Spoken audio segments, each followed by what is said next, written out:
Hello welcome friends. तो दोस्तों आज के इस वीडियो में हम लोग जीबी साउ के पिग्मेलियन और ग्रीक मैथोलॉजी के पिग्मेलियन के बीच रिलेशन को देखेंगे। दोस्तों सबसे पहले हम आप लोगों को जीबी साउ का जो पिग्मेलियन है इनके बारे में कुछ इंट्रोडक्शन आप लोगों को दे दूं। दोस्तों ये जो पिग्मेलियन है ये एक प्ले है जो कि जीबी साउ के द्वारा लिखा गया है। जीबी साउ यानी कि जॉर्ज बर्नार्ड साउ। दोस्तों ये जो प्ले है पिग्मेलियन ये पहली बार 1913 ईस्वी में स्टेज पे परफॉर्म किया गया था। साथ ही साथ दोस्तों ये जो आप पिग्मेलियन प्ले देख रहे हो इसका जो सेटिंग प्लेस है ये लंदन है।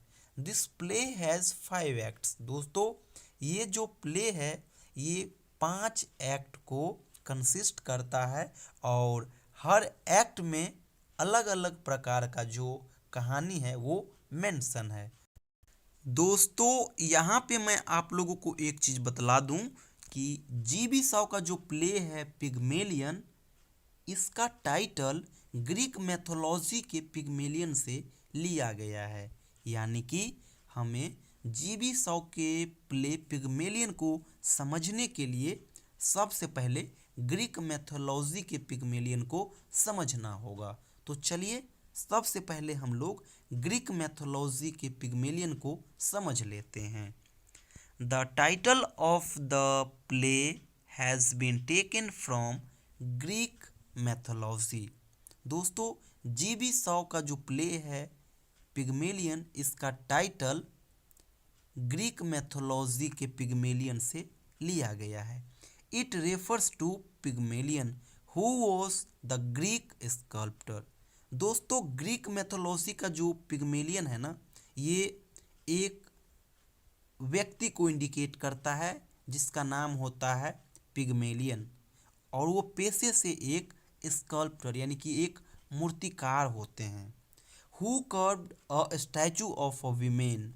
एक समय की बात है दोस्तों ये जो मूर्तिकार है ये एक महिला का स्टैचू बनाता है।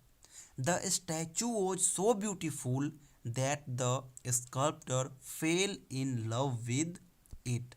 दोस्तों जब ये मूर्तिकार महिला का स्टैचू बनाता है मूर्ति बनाता है तो वो मूर्ति रियल के महिला की तरह लगने लगता है। वो जब महिला का स्टैचू क्रिएट करता है तो वो लगता रहता है कि ये हूबहू महिला ही यहाँ पे है। यानी कि जो जो चाल ढाल एक महिला में होनी चाहिए वो सब चीज़ वहाँ पे दिखने लगता है। और यही कारण है दोस्तों कि ये जो मूर्तिकार है ये खुद के बनाए हुए मूर्ति के प्यार में ही पड़ जाते हैं। He kept the name of that statue Galatea. और फिर बाद में दोस्तों ये जो मूर्तिकार होते हैं और जो जिस महिला का स्टैचू बनाया हुआ होता है उसी स्टैचू का नाम ये ग्लेटिया रख देता है। He prayed the god Venus to give the life to the statue. और फिर वो गॉड वेनस से प्रार्थना करने लगते हैं कि आप इस स्टैचू में लाइफ दे दो। His prey was accepted and statue was given life. दोस्तों इस मूर्तिकार का जो प्रे है ना प्रार्थना है ना ये गॉड वेनस एक्सेप्ट कर लेते हैं और इस स्टैचू में ये रियल में जान दे देते हैं। दोस्तों पहले इस प्रकार का चीज़ हुआ करता था कि जो व्यक्ति श्रद्धा से कोई चीज़ मांगता था ना तो वो पूरा होता था। When the statue become live, Pygmalion married. और जब दोस्तों ये स्टैचू को जान दे दिया जाता है गॉड वेनस के द्वारा फिर क्या करता है ये मूर्तिकार तो ये इनसे शादी कर लेता है। एक बार फिर बतला दूं ये जो मूर्तिकार होता है इसी का नाम होता है पिग्मेलियन। जो ये स्कल्प्टर होते हैं मूर्तिकार होता है इन्हीं का नाम होता है पिग्मेलियन। तो ये पिग्मेलियन इस स्टैचू से शादी कर लेते हैं। अब तो ये स्टैचू रहा नहीं क्योंकि इसमें तो अब जान आ गई। In this play of G.B. Shaw, Professor Higgins represent Pygmalion and a flower girl Eliza Doolittle represent Galatea। दोस्तों एक बार फिर मैं पहले आप लोगों को समझा दूं होता क्या है। तो पिग्मेलियन नाम का एक व्यक्ति होता है जो एक महिला का स्टैचू क्रिएट करता है। जब दोस्तों वो महिला का स्टैचू क्रिएट करता है तो वो महिला का स्टैचू रियल में महिला जैसा दिखने लगता है, हूबहू हर चीज़ महिला की तरह होता है। फिर वो गॉड से प्रार्थना करता है कि हे गॉड, ये तो रियल में औरत की तरह लग ही रही है, केवल इसमें जान नहीं है, जो आप इसमें जान दे दो। तो गॉड वेनस इसके जो प्रार्थना होती है इसको एक्सेप्ट करते हैं और उस स्टैचू में वो जान दे देते हैं। तो स्टैचू में जब वो जान दे देते हैं तो स्टैचू अब अलाइव हो जाती है। तो पिग्मेलियन उनसे शादी कर लेता है। और सेम स्टोरी दोस्तों G.B. शाव के पिग्मेलियन में भी है। एक लड़की का नाम होता है एलिजा डोलाइटल। ये एक फ्लावर गर्ल होती है जिसे प्रोफेसर हिगिंस नाम का हिगिंस नाम का जो एक व्यक्ति होता है वो इस फ्लावर गर्ल से इस लड़की को एलिजा डोलाइटल को एक ब्यूटीफुल डचेस के रूप में ट्रांसफॉर्म कर देते हैं।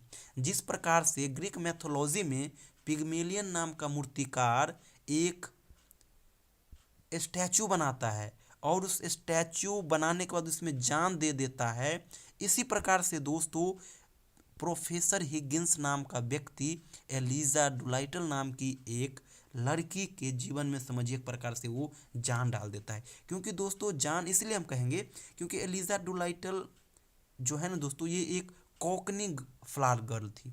इसका लैंग्वेज बिल्कुल रफ हुआ करता था। और एक चीज़ और आप थोड़ा गौर से रियलाइज़ करिएगा कि जब एक व्यक्ति में अच्छा मैनर न हो, जब वो चीज़ों को समझ नहीं रहा हो, जब वो अच्छा बुरा का उसे ज्ञान नहीं हो, तो आप उसे एक निर्जीव व्यक्ति ही कहोगे।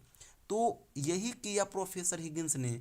जिस लड़की में सही गलत का अनुभव नहीं था, जो अच्छी जो एक क्वालिटी होना चाहिए एक व्यक्ति में वो नहीं था, तो वैसी लड़की को एक ब्यूटीफुल डचेस के रूप में ट्रांसफॉर्म कर दिया।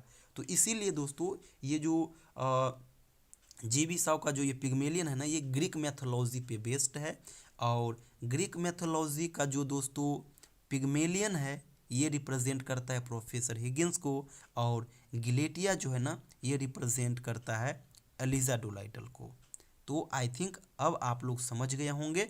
और सेम स्टोरी जब हम पढ़ोगे पिग्मेलियन का आप स्टोरी पढ़ोगे, जब हम आपको बता रहा होऊंगा वहाँ पे, तो आप वहाँ पे पाओगे कि एलिजा डोलाइटल नाम की एक गर्ल होती है जिसमें मैनर्स नहीं होता है, सही गलत का ज्ञान नहीं होता है, कोकनी लैंग्वेज का इस्तेमाल वो करती है। लेकिन प्रोफेसर हिगिंस नाम का व्यक्ति उन्हें 6 मंथ में एक ब्यूटीफुल डचेस के रूप में उसे ट्रांसफॉर्म कर देता है। जिस प्रकार से ग्रीक मैथोलॉजी में पिग्मेलियन नाम का एक मूर्तिकार एक स्टैचू बनाता है और फिर उसे उसमें जान डाल देता है, यानी निर्जीव से सजीव कर देता है, इसी प्रकार से प्रोफेसर हिगिंस नाम का व्यक्ति एलिजा डोलाइटल नाम की एक व्यक्ति में जो एक समझ एक प्रकार का वो निर्जीव लड़की होती है उसमें वो गुड मैनर्स वगैरह डाल करके उसे क्या करता है सजीव का फॉर्म क्रिएट कर देता है। तो दोस्तों यही स्टोरी है जो ग्रीक मैथोलॉजी और जो G.B. शाव का पिग्मेलियन है इसमें आपको सिमिलर चीज़ें देखने को मिलेगा। लेकिन ग्रीक मैथोलॉजी वाले पिग्मेलियन में क्या होता है दोस्तों, तो जो मूर्तिकार जिस मूर्ति को बनाता है उनसे वो बाद में क्या करता है, जब उसमें जान दे देता है गॉड वेनस तो उनसे शादी कर लेता है। लेकिन G.B. शाव वाले पिग्मेलियन में दोस्तों प्रोफेसर हिगिंस एलिजा डोलाइटल को तो एक डचेस के रूप में ट्रांसफॉर्म कर देते हैं, बट ये इनसे शादी नहीं करता। तो यही एक चीज़ है जो उस दोनों में सिमिलर नहीं है। बाद बाकी जो चीज़ ग्रीक मैथोलॉजी वाले पिग्मेलियन में है वही चीज़ G.B. शाव वाले भी पिग्मेलियन में है। तो दोस्तों आई थिंक आप लोग इसको समझ गए होंगे। नेक्स्ट वीडियो में हम लोग पिग्मेलियन का जो स्टोरी है G.B. शाव वाले पिग्मेलियन का उसको हम लोग डिस्कस करेंगे। थैंक यू सो मच दोस्तों।